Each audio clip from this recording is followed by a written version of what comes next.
All right.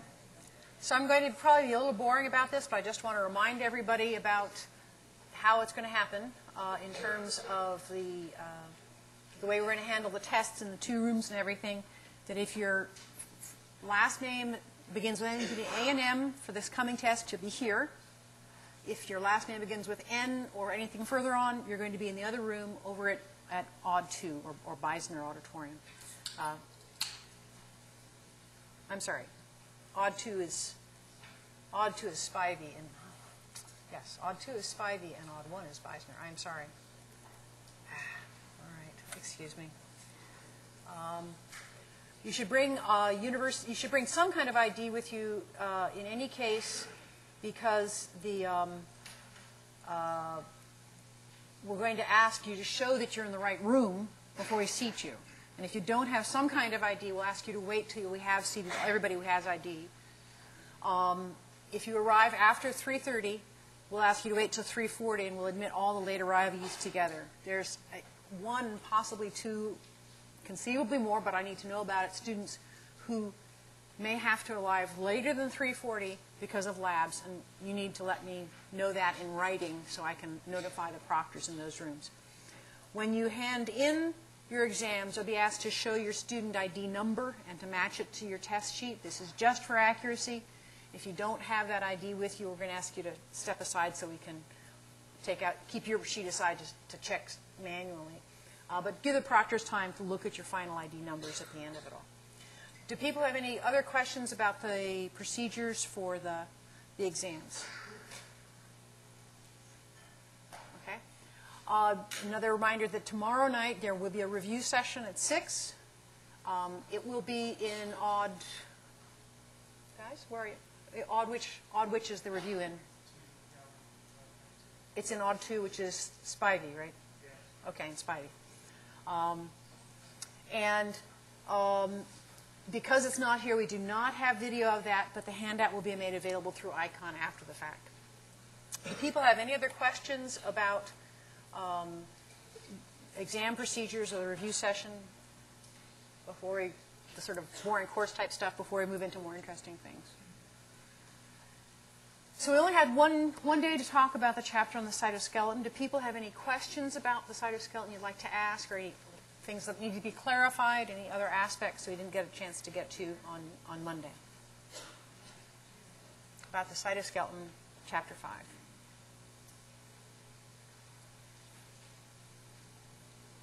Okay. All right, well, let's move on to chapter 6 then. We're going to be talking about a first of our 2 chapters about enzymes. All of chapter 6 will be on the exam, since you'll have all of the weekend to finish reviewing it. But keeping in mind that the test is on Monday, you might want to get a hold of, dig your teeth into chapter 6 promptly.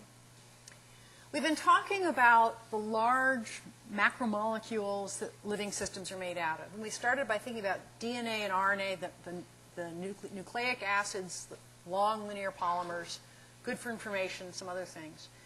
We then started talking about proteins. And we talked about hemoglobin and myoglobin as examples of globular proteins, a specific function of oxygen transport. We talked about the cytoskeleton as an example of a large fraction of the bulk of proteins in cells, and also the families and how they do their jobs. With moving into the enzymes, we're going to move into a third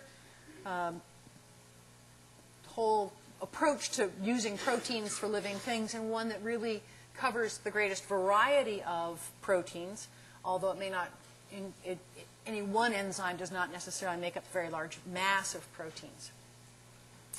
Because enzymes are the thing that makes living things alive as opposed to, hamburger meat.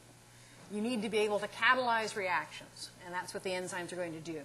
We're going to start by talking about chymotrypsin as an example of some of the common properties of enzymes.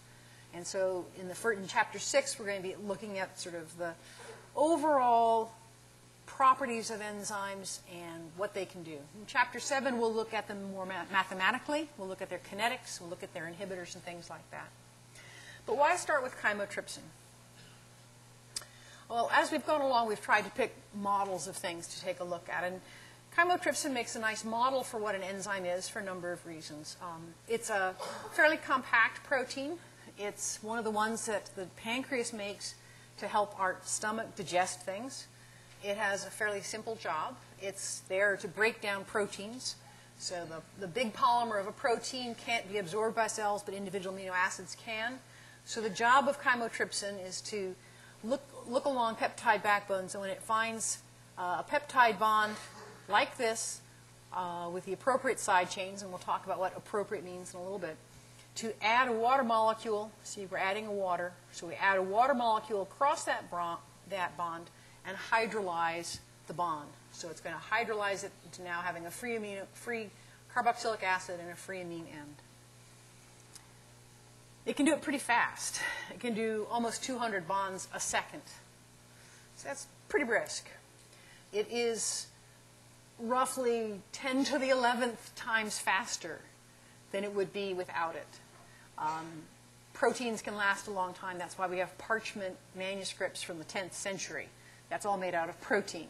They haven't hydrolyzed. There wasn't chymotrypsin around them. And when we look at the structure of chymotrypsin, we can see that its structure has clues to how it functions to break proteins down. And we see that there's a cleft, a kind of a little canyon that runs through the middle of the protein, of the enzyme. And this cleft is what we call the active site. The active site of an enzyme is the place on the enzyme where the business of catalysis actually happens. It's also an example of a protein that has two domains. So you can see this compact domain and this compact domain. So although it has just tertiary structure, it's a single polypeptide, nonetheless it has two domains that connect it. Part of what makes it valuable as an enzyme is that it can act under fairly mild conditions compared to inorganic catalysts. And it's reasonably specific. We're going to look at the level of specificity in a little bit, but in general, enzymes are going to be more specific than inorganic catalysts. In many cases, far more specific than the inorganic catalysts would be. Now, if you want A to go to B, you can make that reaction go faster in a couple of ways. You can add energy to the system. You can make it hotter, and that will, in a broad way, make all reactions go faster. That's not a very practical way of making reactions in living systems go faster.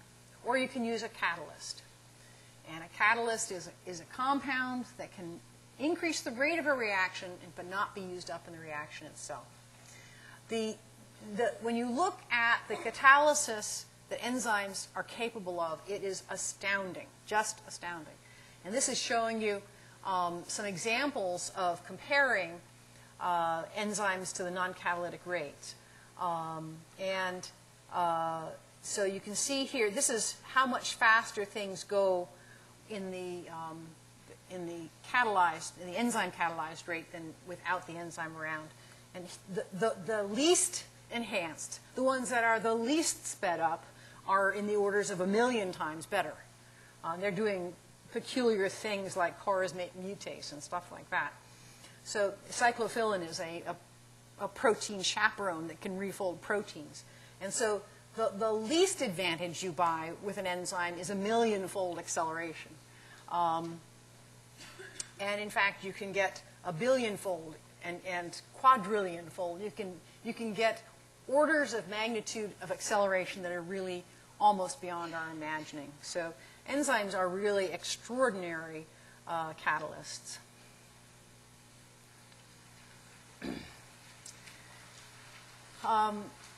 Enzymes usually have rational names.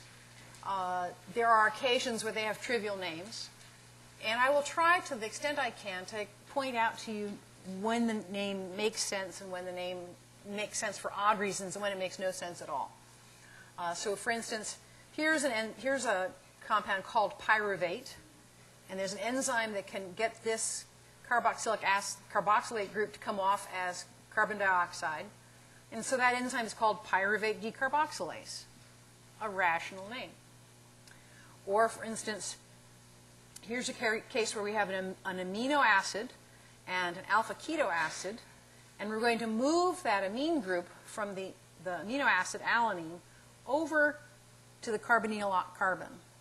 And so we're going to end up with pyruvate, which was up here, and a new amino acid with the amine and the carboxylic acid, glutamate. And that enzyme's name is alanine starting substrate aminotransferase. Again, a pretty rational name. So a lot of enzymes are rational. Sometimes they're backwards rational. Sometimes they're odd. And I'll just try to give you landmarks in each case. Even with all of the huge numbers of enzymes that there are out there, they still can be recognizably grouped together in certain kinds of things that they do. So, for instance, some enzymes are oxidoreductases. They're going to oxidize one thing by reducing another, or vice versa. Some of them are transferases. We just looked at that. An aminotransferase can transfer a group, other kinds of transferases. A hydrolase. So this is something that can break things by adding water across it. The chymotrypsin is a hydrolase. It's a hydrolytic enzyme. The lyases are kind of a cute thing. They can remove a group and leave behind a double bond.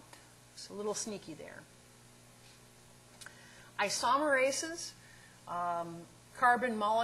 organic molecules depend very specifically on their exact geometry for their properties. And so an isomerase is something that can take a molecule and rearrange it so it's the same atoms, but it's now an isomer of what it was before. And then another group of the ligases. Ligases can create bonds by using the energy that ATP contains. So not an infinite number of kinds of reactions. So what is it that enzymes do? What are we accomplishing by using an enzyme, or how does an enzyme do these, millions of time or billions of time accelerations? And to understand what enzymes do, we need to understand what happens in the absence of enzymes. And we talk about that by using something called a reaction coordinate. This is kind of a funny kind of graph where we don't have a quantitative thing at the bottom. We have kind of states along the way. And for this particular one, we're starting with an AB molar compound that's going to react with C, and the end of that reaction is going to be a free A, and now it's going to be BC. So that's what the reaction is that's going to happen.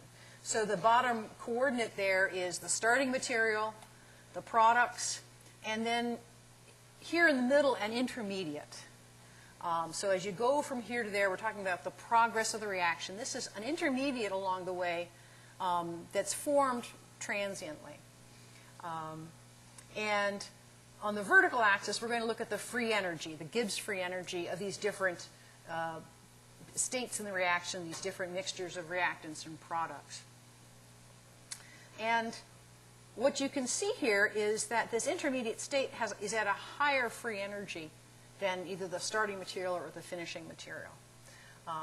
That a transition state is characterized by a higher Gibbs free energy, and therefore a delta G from the starting material or from the finishing material, whichever you want to think about. So that's what reaction coordinates look like. And we're going to use this to think now a little bit about reactions and free energy changes and what enzymes do along the way. Now we're not yet looking at anything with an enzyme. We're just looking at reactions, okay? So on this reaction coordinate, the reactants start out at a higher free energy than the products. So there's a negative delta G to the reaction. In this one, there's the reactants are at a lower free energy than the products. There's a positive delta G to the reaction. Both of them have a hill in between, that their transition state is at a higher energy still than either of them. When there's a negative delta G, we would call that a spontaneous reaction. That is, it will by itself go in the direction of products without having to have energy put into the system. So a negative delta G will indicate a spontaneous reaction. This reaction doesn't have a negative delta G. It's not spontaneous in that direction. However, The size of the delta G for the reaction does not tell you how fast the reaction goes. It tells you to what extent it goes to completion. The larger the negative the delta G, the larger the fraction is going to be products instead of starting material. But it won't tell you how fast it gets there. It tells you extent, but it doesn't tell you the rate at which it goes. That's going to depend on the energy, the free energy change associated with the transition state. Okay? So this could be the curve from before where we have reactants that are at a higher free energy than the products. There is a transition state in between that has a free energy, a delta G associated with it compared to the reactants. And what the enzyme is going to do is it's going to find a way to get to a different transition state that has a lower free energy change associated with it. It can't change the difference between the reactants and the products. The delta G of the overall reaction is just a characteristic of the reactants and the products. It doesn't matter about an enzyme being there or not. But the enzyme can change the transition state, and if it makes that transition state have a smaller delta G, then more frequently there will be enough energy in the environment for it to go over it. So if you imagine that you're pitching marbles at a little hill at a indoor golf thing, if it's a big hill and you're pitching marbles, it won't go over very often if you just use the same general motion. If it's a littler hill and you pitch the marbles with the same general motion, more of them will go over. That the energy for these reactions is coming from the ambient environment, and by lowering the transition state energy, more often it's going to happen to get over that hill and get down to the other side. Any questions? Let's stop and think about this and be sure that you're comfy with that. Any questions?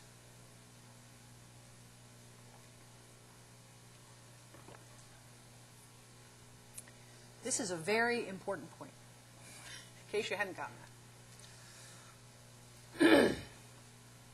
That is a very cute trick. How can an enzyme change the Gibbs free energy at the transition state?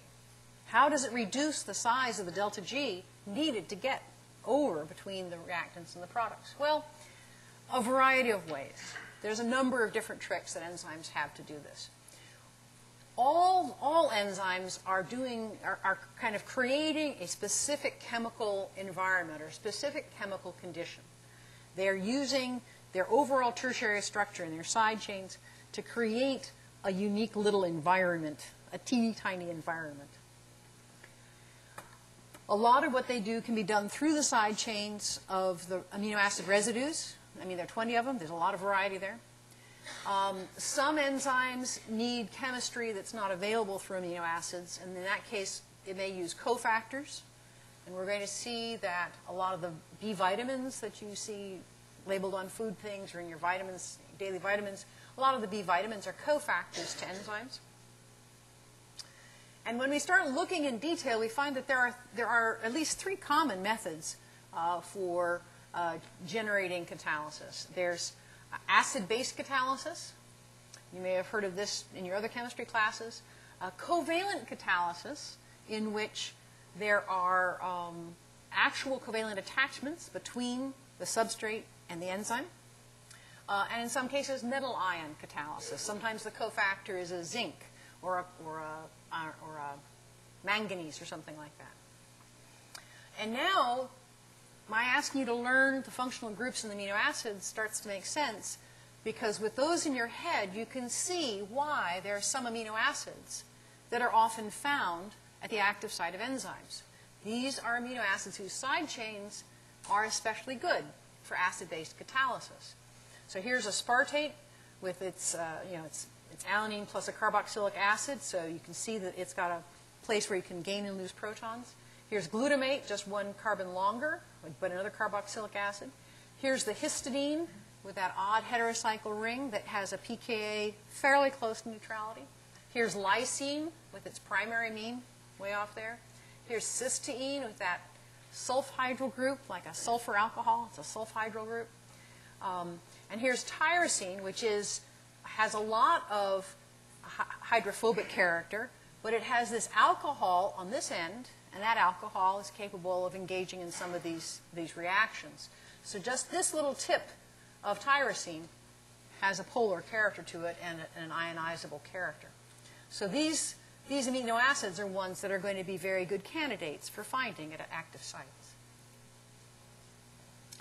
So what happens with acid-base catalysis? This is a very common reaction mechanism. We see it in a lot of places.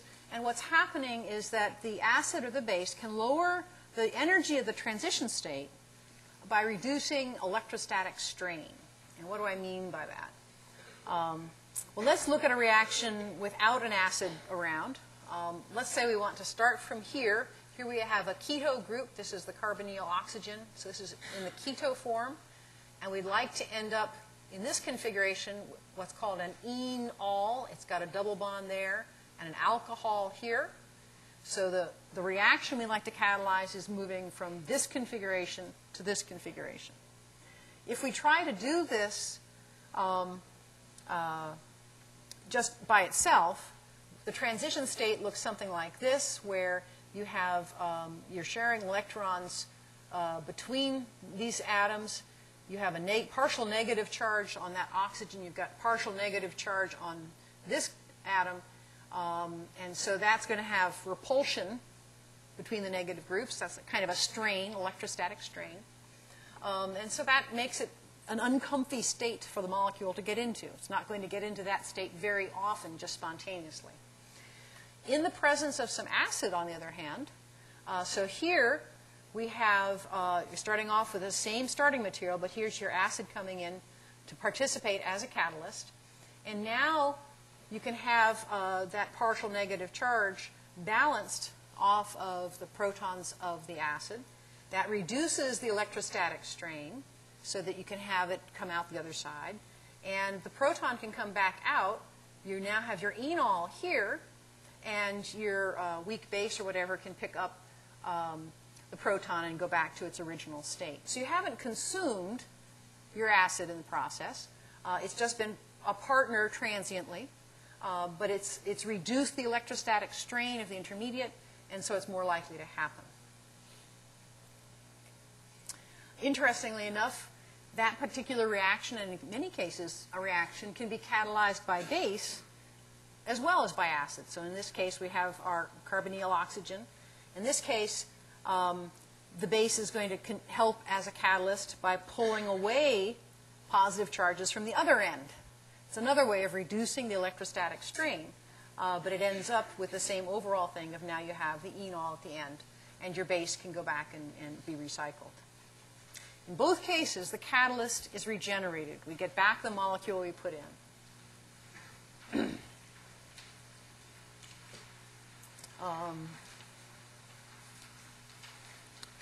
In the case of covalent catalysis, the enzyme can actually become attached to the substrate in one way or another during it to create other kinds of intermediates. In this case, we're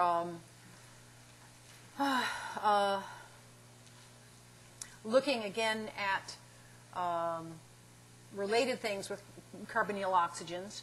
In this case, what we want to do is start off from an acetoacetate to get to an acetone. And in the absence of any kind of a catalyst, there is an enol 8 where you have this negative charge on the oxygen kind of flopping out there in the breeze. It's going to have to become protonated for the rearrangement over into acetone.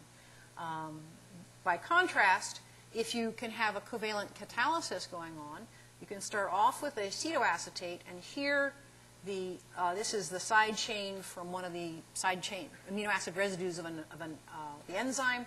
Here you can see this is, in this dark red here, is the enzyme that's going to have a covalent linkage to that carbon. So this is a Schiff-base intermediate instead of having to go through the enolate, which is not a very likely structure to go through. And so this is the Schiff-base, and this can undergo rearrangement so that this carboxylate group can come off as carbon dioxide, and that gives you this configuration with the double bond to the carbon, adding your proton back into that. You can then protonate the Schiff base,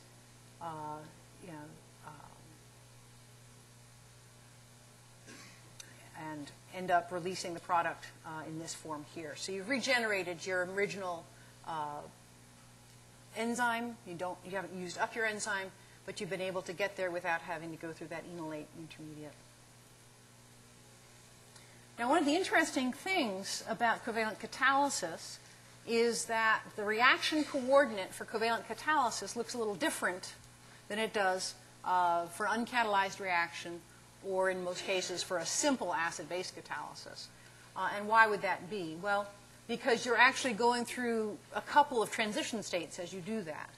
So if you start off with your reactants, you have to go through a transition state in order to make your covalent intermediate, and then a different transition state to get to your products. So there are two transition states, but even with the presence of two different transition states, as long as those delta G's above the reactants are lower than they would have been without the enzyme around, you're going to have an acceleration overall.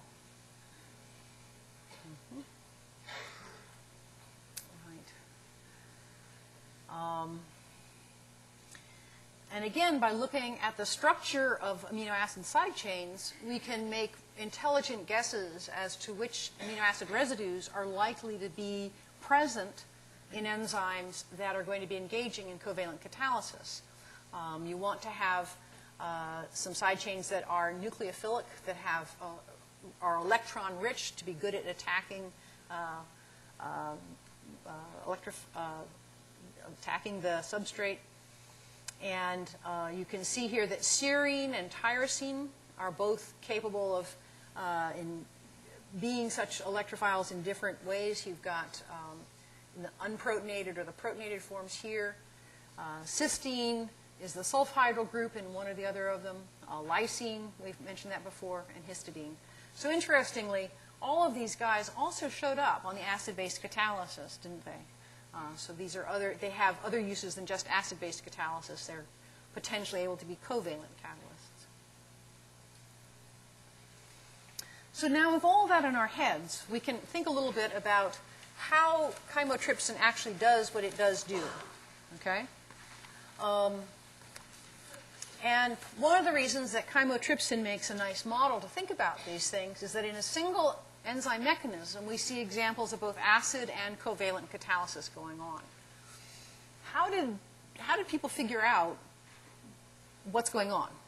What it is that this enzyme does in order to accomplish catalysis? Well, there were several little clues. One clue was from an inhibitor called DIPF, diisopropylfluorofluorine. Fluorine. You don't need to memorize it. But it's an irreversible inhibitor. It covalently attaches to the enzyme to kill the enzyme. It's also a nerve toxin. Just mentioned that. And when biochemists looked at chymotrypsin that had been treated with DIPF, one serine and one serine alone had been chemically modified. So serine 195, the serine at the 195th residue position along the sequence, had been chemically, covalently modified by DIPF. There were 26 other serines that were not touched. So that meant serine 195 was one of the suspects. Now, what's interesting is there's a whole family of serine proteases. Chymotrypsin is one of this family, but there's a whole bunch of them that have substantial similarities in their mechanisms and can be seen to have a family history of being derived, in effect, from a common ancestor that are called the serine proteases for this reason, that they have a serine at the active site that is absolutely essential. The second clue came from a molecule called TPCK. And TPCK is kind of cute because it kind of looks like the substrate. It mimics the chemical structure of the substrate. And it chemically reacts with another residue called histidine 57.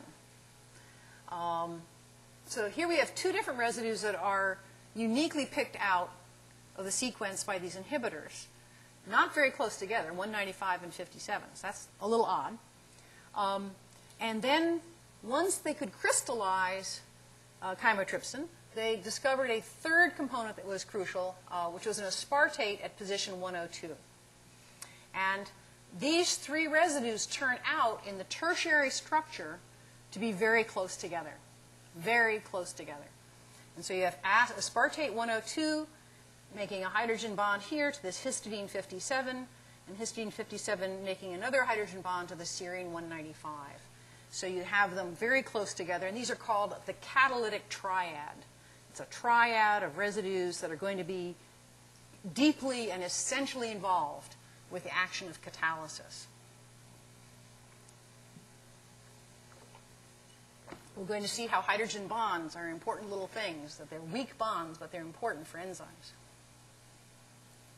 Okay. I want to walk through the mechanism of it in a bit of detail. Don't panic. I'm not going to expect you to reproduce the whole mechanism, but I'd like you to at least follow through it with me so you get the feeling for some. In a two-semester sequence of biochemistry, you would learn a lot of enzyme mechanisms. Every major category would be covered in this kind of detail. I'm not going to expect that, but I think it's hard to get a sense of what an enzyme does if you never see the mechanisms of any of them. So we will do a few, and this is the first one we're going to try. So up here above, we have the catalytic triad. We have the asp, his, ser of the catalytic triad. And here we have a peptide bond entering the active site. Okay? So this is where catalysis is going to happen, at the active site. And it has what's called a sessile bond. Sessile, like the word scissors, a sessile bond is a bond that can be cut. So the sessile bond is this red bond here between the nitrogen and the carbon. And that's the peptide bond of that particular residue. Okay. You notice that the proton here of serine is going to get pulled over to the histidine, and that's going to create a nucleophilic oxygen on the serine. So this oxygen can now attack that carbon. All right. So we're going to actually have an attack by this this oxygen on that carbon. And if we look down here, what we see now is we have a covalent bond between serine 195 and the carbon of the peptide bond that's going to get cut. We've also protonated histidine. Histidine is now positively charged. It wasn't positively charged before. Then there's going to be further rearrangements of electrons coming in here, which is going to allow the electrons of this bond to jump up and move around there. So the next, I just copied that picture up here so you can see it all at once. This intermediate here, this covalent intermediate, is the tetrahedral intermediate. It's a tetrahedral carbon. All four carbon bonds are occupied, unlike the shape it was before this, where it was planar. And it's covalently attached to the serine.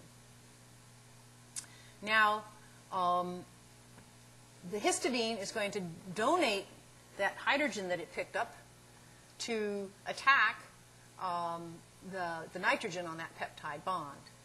And that means that the nitrogen that was in the peptide bond is now going to come off as just the amine group, a free amine group. We still have left the other half of the peptide bond in a covalent intermediate with the serine. Okay?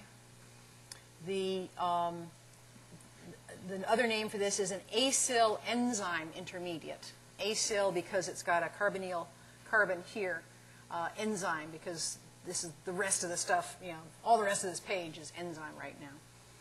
So we've had one half of the peptide bond is completely gone and left the whole location. The other half is still hanging around as a covalent intermediate attached to the enzyme.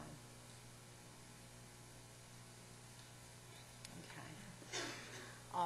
A water molecule has to enter now. Remember we talked about the hydrophobic pocket in the globins, how the hydrophobic pocket kept the heme safe from water. One of the jobs of enzymes is to determine whether or not water can get in. Water is everywhere in the cell, so the places inside of an enzyme may be the only places that are kept dry. And at this point in the cycle, one water molecule is allowed into the active site. It's going to donate a proton to the histidine, and that leaves now a hydroxyl group left over that can attack the bond of the acyl, the enzyme acyl intermediate.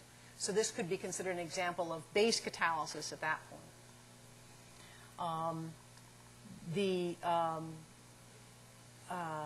This rearranges into a second tetrahedral intermediate, like this, and then there are further rearrangements to restore where we were before, and we're going to be able to have the other half of the peptide bond come out with a free carboxylate at the end, and all the original players are going to be restored to their original condition. This is just copying over again that tetrahedral intermediate one more time. When you have the rearrangements complete so that you restore the carboxylic acid on the previously existing peptide bond, that breaks the bond to the enzyme at the serine, but the serine has been restored, you see? It's back together. The histidine has been restored, and the aspartate is just playing a stabilizing role to line everything up to be maximally efficient. So it's back. The enzyme is back, completely restored from the whole activity. Well, if all these great, if all this great chemistry is happening with just aspartate, histidine, and serine, what's the rest of the enzyme for? Why do you have the other 150 or 250 or however many residues of your enzyme? Why is it so big? Well, that was a good question, and it's one that has challenged biochemists along the years.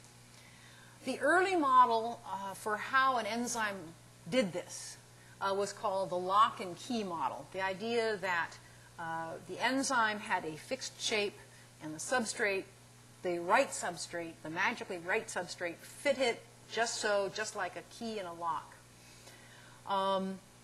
The good part of the lock and key model of enzyme activity is it suggested an explanation for specificity.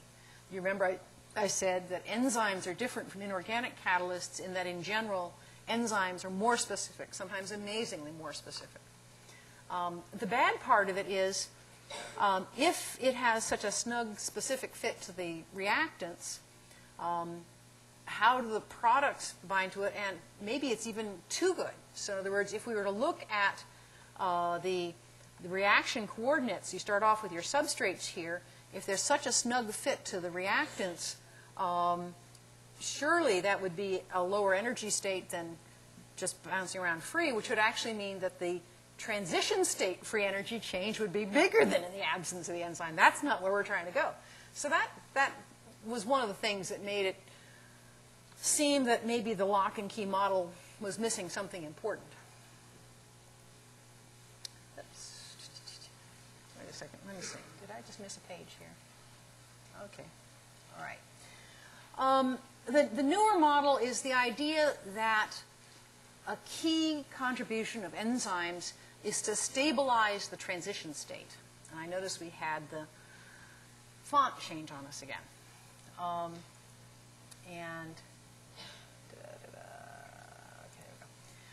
So if the point of the enzyme is to stabilize the transition state or to interact well with the transition state, maybe that's why it's easier to get to than in the absence of the enzyme. That'll lower the height of the energy barrier. And let's just sort of even take a little look at the binding of the substrate and the transition state to the chymotrypsin and what's called the oxyanion hole. So we have several things here we've seen before. Here's the aspartate. Here's the histidine. Here's the serine. The aspartate is oriented towards that hydrogen. The serine is oriented towards the histidine. And we've got the substrate coming in here. We hadn't talked about the fact that there is also a certain amount of interaction with the oxyanion, the negatively charged oxygen of the tetrahedral intermediate. So this interaction over here is called the oxyanion hole. And these are called low barrier hydrogen bonds. You may remember my talking about low barrier hydrogen bonds that have an equal distance between the hydrogen and the two partners. And so this contribution of the active site is part of what stabilizes that tetrahedral intermediate in both cases, the two tetrahedral intermediates. Some of the other things that are going on, specifically in chymotrypsin, for example, is that the aspartate has this hydrogen bond to the histone. This is a shorter hydrogen bond than a typical hydrogen bond, and so it's easier for it to protonate the histidine when it needs that. And this can be detected. That shorter hydrogen bond can be detected by NMR. So that's something that's not just a matter of hypothesis, it's been actually detected.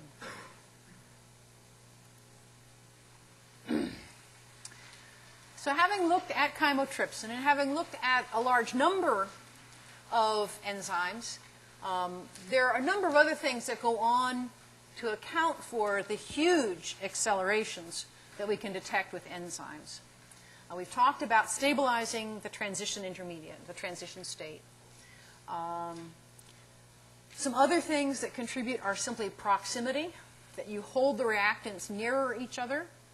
So when you have a two-part reaction or something, by holding them near each other, you're changing the effective concentration. Another contribution is orientation, holding the components the correct position relative to each other for the next step to happen. We can detect by various methods that these two components, holding them close to each other and holding them in the right position, the proximity orientation, those two alone can account for 1,000-fold enhancement in catalytic rates. So that's a substantial contribution just to such simple things as that. We also see something called induced fit. There are more than a few enzymes where the enzyme has some shape or other to begin with, and when the substrate binds, it actually changes its shape to accommodate the substrate and to get on with the next step to the reaction. There are examples of electrostatic catalysis. Some of these are pretty dramatic, where you can do a diagram of the electrostatic surface of the enzyme, and it's like a tractor beam from a science fiction movie. There's this patch of negative charge, and it's just sucking in some positively charged substrate. You have to see the movies to believe them, but it's amazing. Another thing that enzymes can do, it can exclude water. We saw in the case of chymotrypsin that at the right moment it let one water molecule come in and attack where it was needed. But there are a lot of reactions where you don't want water, where water is the competing compound and its reaction would be the wrong thing or a complete waste of effort.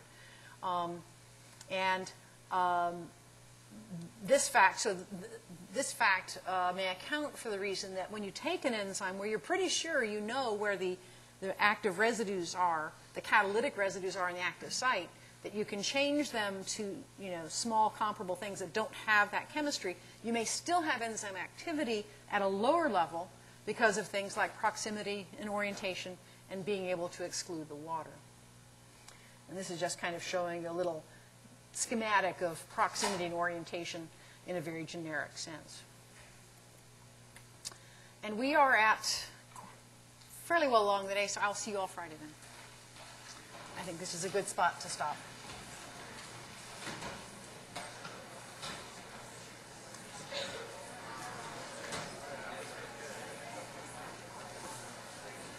Okay.